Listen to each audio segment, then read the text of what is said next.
we talked about the probability is basically the likelihood of an given event's occurrence. So there are events which we cannot predict with certainty. So to find out the probability of their occurrence, let's say we don't know it will rain today or not, right? So what we can expect is we can say that there are chances that it will rain. Where the chances of something to happen occurs, it means that it is dealing with the probability. So we have the 50% chance of rain today. So we can say that it is the probability of rain is 1/2, because we are having only one possibility that it will rain and otherwise it will not rain today. There is no other certainty to happen. So it's like it will rain or not rain. There are only two possible outcomes. So here in this slide, we were talking about the likelihood of the occurrence of event, and when we are dealing with the probability theory, it describes how the probability of event can be estimated by conducting a random experiment. Random experiment could be of anything, like whatever the situation is. What you can do is you can do a random experiment in which you will see.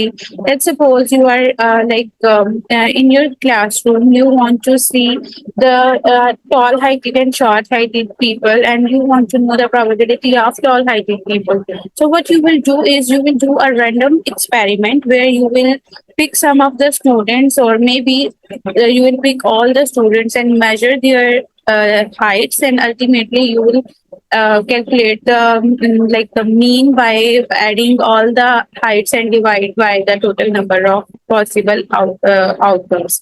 So what you can do here is you can see the probability of event with the help of our random experiment. So the experiment that we did for the heights analysis is the random experiment. And then the probability of an impossible event is zero. We know that, we have already discussed it in the previous lecture. Whereas the probability of an event that is certain to happen, that will happen, is one. Then we have what is simple event probability. Simple event probability is basically the probability where a single event happens at a time, and it will be having only a single outcome. Also, its probability lies between 0 and 1. So what we can say is, let's suppose we take the previous example, like it will rain today. So there is only one possibility for it to rain today. Otherwise, it will not rain today. There is no other possibility like it will rain for some duration or something like that. There is no other possibility. So what we will say is, it will rain today 1. It will not rain today 0. So there is the possibility of this event to happen only between the 0 to 1. So this is the simple event probability. Then we will see what is an event in probability. We were talking about the simple event. So let's see what is an event. The event is basically the set of outcomes from an experiment in probability is known as an event. Like all the outcomes that would happen, like it will rain or it will not rain today. These are the outcomes. So what we will say that all the set of outcomes will be the event. For example, on tossing a coin, there are two outcomes, that are coin landing on heads or tail. And these outcomes can be said to be the event connected with the experiment. So these outcomes are interconnected with the experiment, and we can say that this is the event where we have two possible outcomes, and the set of these possible outcomes, like head or tail, we will collectively call it an event. So the concept of event is clear to you? Yes, miss. If you have any question till this slide, you can ask. No. Now we will see how to calculate the probability of an event.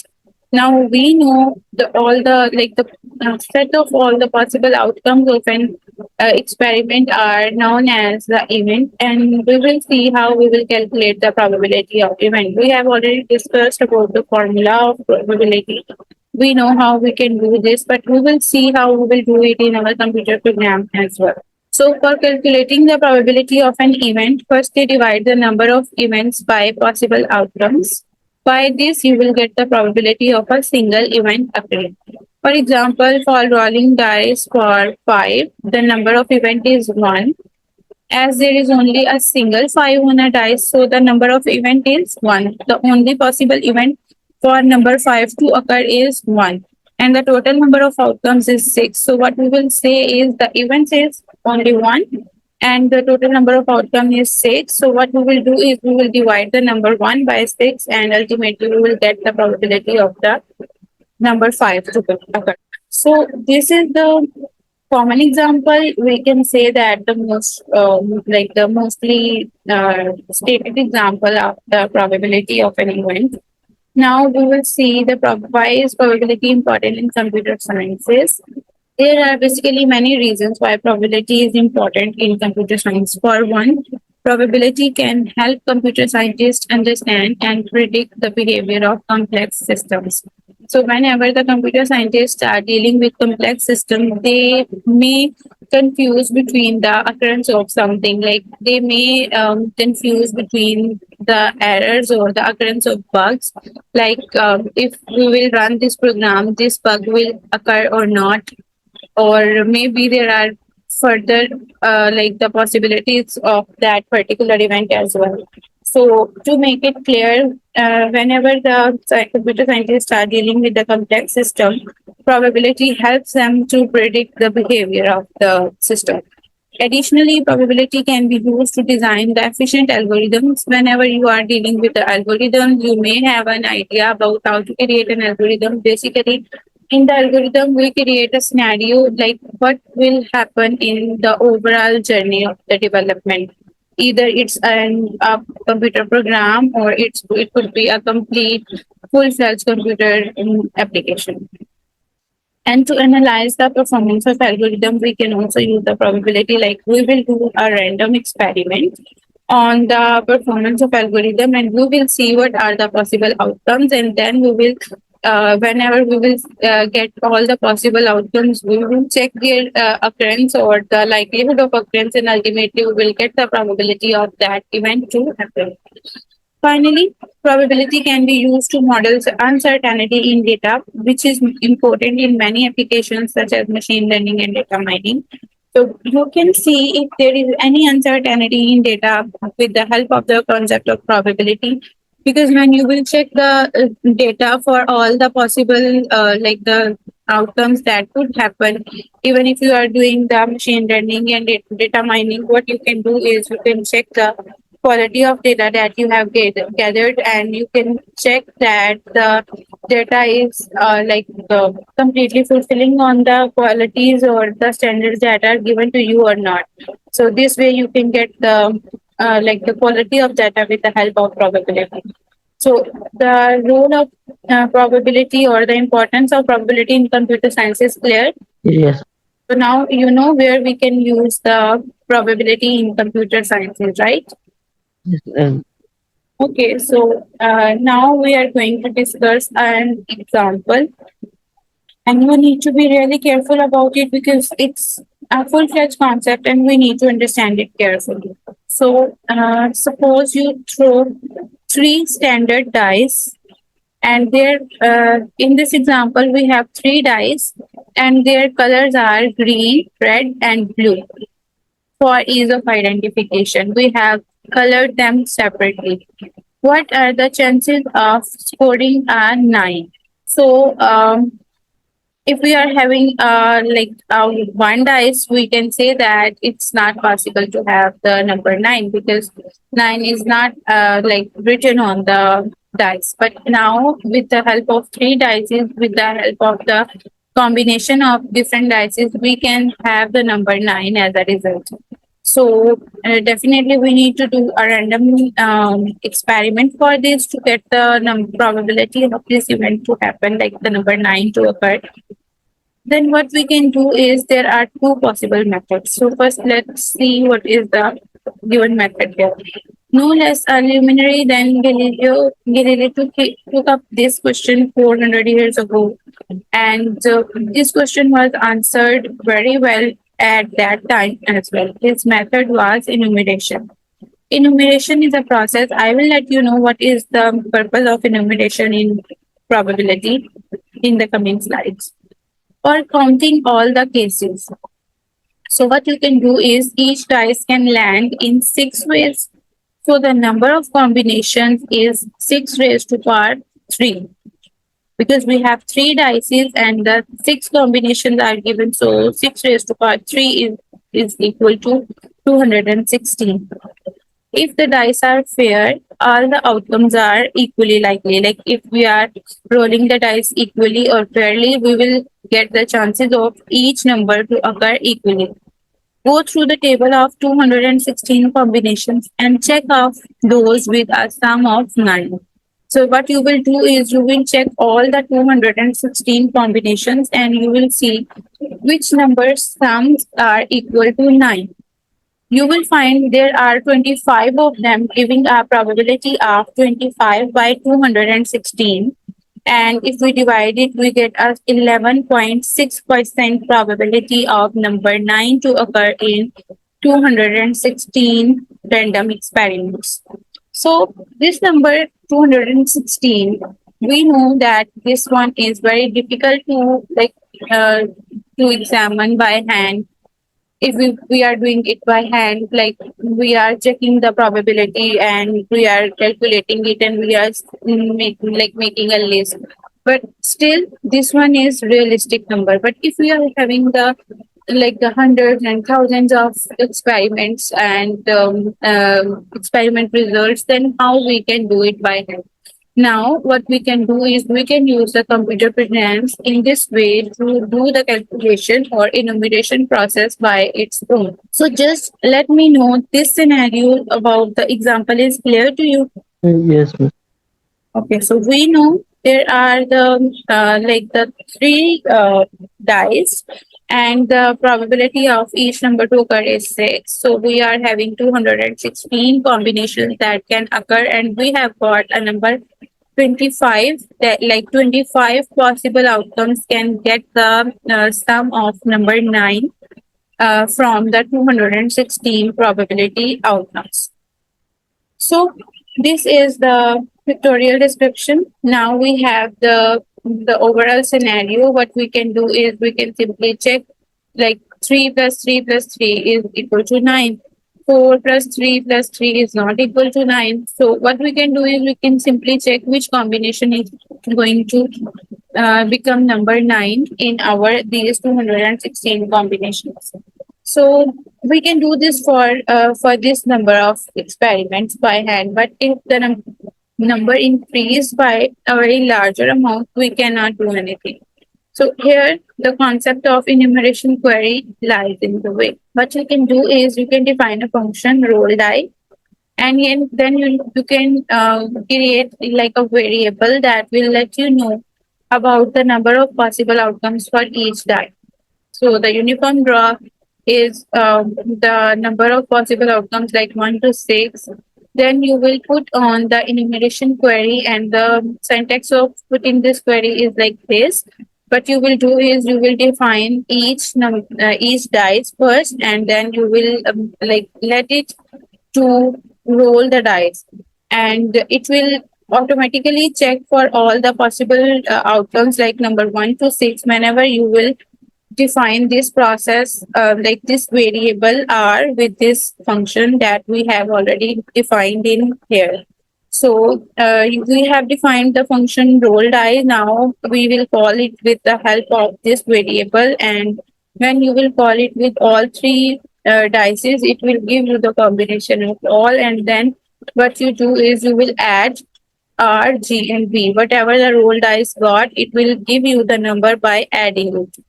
So the results will be the addition of all the dice, all three dice possible outcome. So this is the one way to to get everything with the help of adding all the numbers, and then for computer program you can add this query.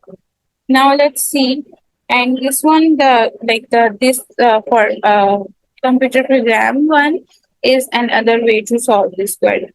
So another way to solve the answer the same question is simply run the experiment, roll the dice a few million times and see what happens. Whenever you will roll a dice millions times, then definitely you will get a lot of experiments from that rolling the dice. This sampling procedure is easier with the computer simulated dice than with the real ones because you cannot perform a single random experiment million times by hand. But what computer can do is computer can do this process in within seconds, and it can perform the rolling of dice million times within the period of some seconds, and ultimately let you know the with the results. This sampling procedure is easier with computer simulated dice than with the real ones, an option unavailable to Galileo because at that time it was not a possible event. In 216 million simulated rolls, I got this a very larger number of scores of 9.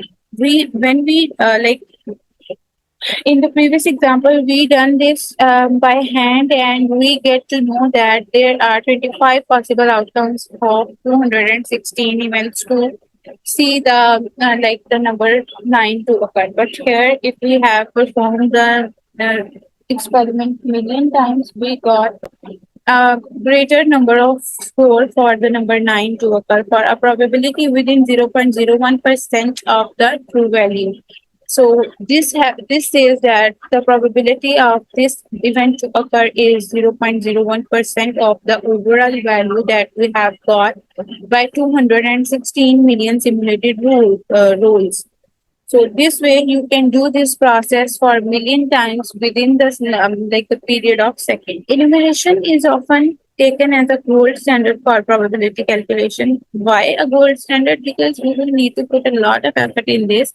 You simply create a computer program and you enter a enumeration query to it, and ultimately you get the solution for it. It has an admirable virtue of exactness. It is also deterministic and repeatable, whereas sampling gives only approximate answers that may be different every time. But sampling also has hit defenders. They argue that randomized sampling offer a closer connection to the way nature actually works. After all, we never see the idealized exact probability in any finite experiment. Now, what this concept is about, they are saying that we know that enumeration is very admirable virtue of exactness, that we consider it as very near to the exactness, but still there are some people who say that enumeration and sampling, these are basically two different processes. We will discuss it in the next slide as well. Like if we are dealing with countless number of a very larger amount of events to occur, in the previous example we have done 216 million times a random experiment. It is a very larger amount. They say that it's when we are dealing with the things naturally, it's really difficult to offer a closer connection to the nature, actually, that actually nature works like. So what we can do is we can do the process of sampling. Sampling is way easier than enumeration, but enumeration is more closer to the exactness. That's why it is considered as the most reliable technique in probability. However, what sampling does is sampling lets us get just like we considered the experiment of Galileo, where he took the 216 experiments, and there are 35 number of times where there was a chances of number 9 to occur. So this was the basically the sampling process, and when we have done the repeated the process 216 million times, it was the enumeration process. We can do the enumeration process very easily with the help of our the computer based system, but we cannot do this with our hands. So the enumeration is this process. In the end, these philosophical quibbles and usually swept aside by practical constraints. Enumerating all possible outcomes is not always feasible. You can do it with a handful of dice, but you can't list all possible sequence of English words or all possible arrays of pixels in an image. When it comes to exploring these huge search spaces, sampling is the only choice. Now they are saying that whenever you are dealing with enumeration and sampling, there are some cases where sampling is the most appropriate one, and enumeration is the other case where enumeration is the most reliable one. So in your like the assignment activities, when you will be creating examples, you will be doing the proper strategies or like putting in the strategies into the overall and realistic examples. What you will do is you will give the example for enumeration and sampling process as well. Like there will be two examples for both the processes. Like you will say, for this example is done with the help of enumeration query, and this one is done with the sampling query. So I am explaining both because I need the examples with the both options as well. So there are examples like if you want to have the possible sequences of English words, like whenever you will merge two or three letters or four letters, you will get a word. There is a possibility of letters to make a word, but still you cannot get the by repeating this process million of time and then ultimately get it. So what you will do is you will do the sampling where you will choose a random number of experiments and ultimately you will repeat the process for that number of times and you will get your outcomes. Is it clear to you, Abdullah? Yes, miss. Enumeration and sampling process is clear. Yes, miss. So the size of the solution space is not the only challenge in solving probability problems. Another factor is the complexity of the question being asked. You may need to estimate point probability. How often do X and Y occur together? Or conditional probability, how likely is X given that Y is observed? So we have discussed the conditional probability and the joint probability in the previous lecture as well. But what we can say that there is to repeat this concept, if we are having the how likely one event is going to occur, given that there is another event, just like we were talking about in the previous example, if we have one probability like it will rain today, but it is Tuesday. So there is no dependency of second event on the first event. So we can say that this kind of probability is the conditional probability. And in joint probability, what we do is we do check the resemblance of the events. Like it is cloudy today, so it may rain today. There is a connection between clouds and rain, but there is no connection between rain and Tuesday, right? So this way we need to solve the probability by estimating the quality or the condition of probability, like how likely this is to happen and what is the role or the impact of one event on the other, on the occurrence of the other event. Most interesting queries are often matter of inference, where the aim is to reason backwards from observed effects to unknown causes. And to know the unknown causes of an event to occur, definitely we need to have to see the possible events, but we don't know like what are the causes of that event. Just like in medical diagnosis, for example, the physician records a set of symptoms and must identify the underlying disease. The conclusion depends not only on the probability that a disease will give rise to the observed symptoms, but also on the probability of the disease itself in the population. So, if we first want to see the if there is a person with a particular disease, what we need to see is first we need to see that this disease is causing the common and the observed symptoms that are usually observed with the same the observed number of symptoms that are already discussed or observed with the people previously with the people who have already had same disease. And also, we need to check that the probability of disease, like how likely this disease is spreading in people or population. So there are two possibilities for the no, not the possibilities, but two events in this scenario, and we need to do the random experiment for both to check the probability or the likelihood of their occurrence. So here, the matter of inference is like we need to check how. these two are interlinked with each other. There is no connection between both. So what we will do is we will check the probability of both.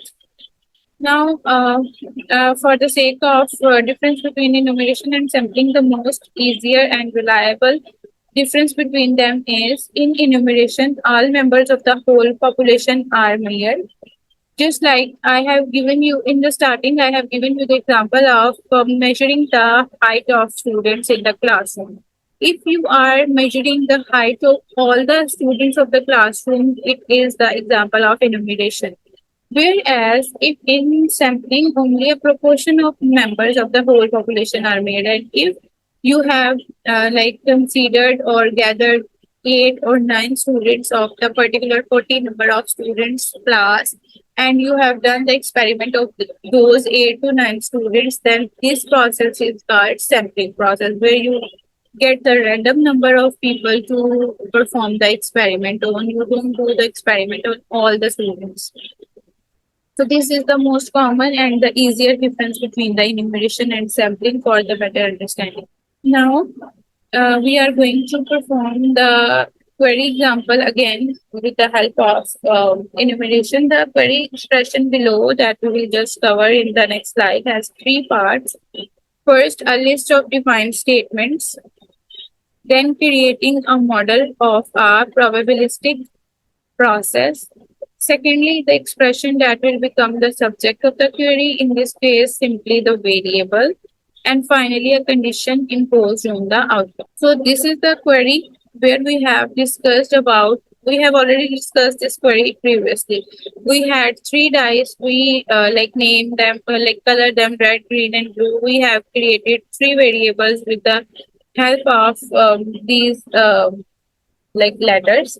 And then we started the enumeration query. Then ultimately we defined the variables and we called this roll die function. And this function will simply roll the die, and then we will get the results and it will define the score. And score is also another variable in which it will add all the values from R, G, and B. When the dice will roll, its value will be added and you will get the number. Then it will check. Here we have put it on a condition as well, and it will check the score is greater than 13 or not. If it is greater than 13, it will add to the other list, otherwise, it will add to the other list. So it will let you know how many numbers are greater than 13 or how many numbers are lesser than 13, and you can get the exact results like how often the number 13 is occurring in the overall scenario whenever you roll the dice. And you can like give the number to the enumeration query whatever you want to give it. Again, we are rolling 3 simulated dice designated R, G, and B. The query computes the probability distribution of G subject to the condition that the sum of all three is greater than 13. The result of running the query is a list giving the possible values of G, like the 2, 4, or 2, 3, 4, 5, 6, and their probabilities ranging from 0.029 to 0.429. These are the probabilities that we can get for all these number of dice. So the keyword enumeration query in this program signals that it counts all the cases and it return exact results. The enumeration query is written here in the at the top of this query, and what it means is it means that you have counted all the cases and returned the exact results of the possibility. Whenever we will run this program on the computer, and we will run the enumeration query, and ultimately we will get to know the number of possible outcomes. So this is the example that we have discussed about the query which you can use in your computer programs. Just let me know if you have any question. No, Miss, no. Okay, this was our objective to understand how to calculate the probability. I hope it is clear to you. Next, we have the questions. There are 2 questions mentioned. You can answer one of your choice. The question how is correct possibility. So correct possibility we use like simple multiplication and division Question need an equal number of outcomes by total numbers of outcomes. Here's the formula of calculating the probability. Okay. Okay, Abdullah. Now, what you need to do is you need to submit all the like the assignment activities that we have discussed in the previous classes. Okay. Next, I hope it is going to be the assignment class, and when we will uh, discuss the assignment activity regarding the probability concept, I will give you people very less time because this activity needs to be done with proper attention and care. Otherwise, you cannot solve this query activity with proper attention because the concept will be skipped by your mind and ultimately you will not be able to solve it properly. So, till the next class, what you need to do is you need to cover all the previous activities that we have discussed in our class so that once we discuss this activity, you can immediately perform this activity to perform it in a better way. Okay. Okay, Miss. Okay, Abdullah. I will see you in the next class. Till then, take care Allah of yourself. Allah Hafiz.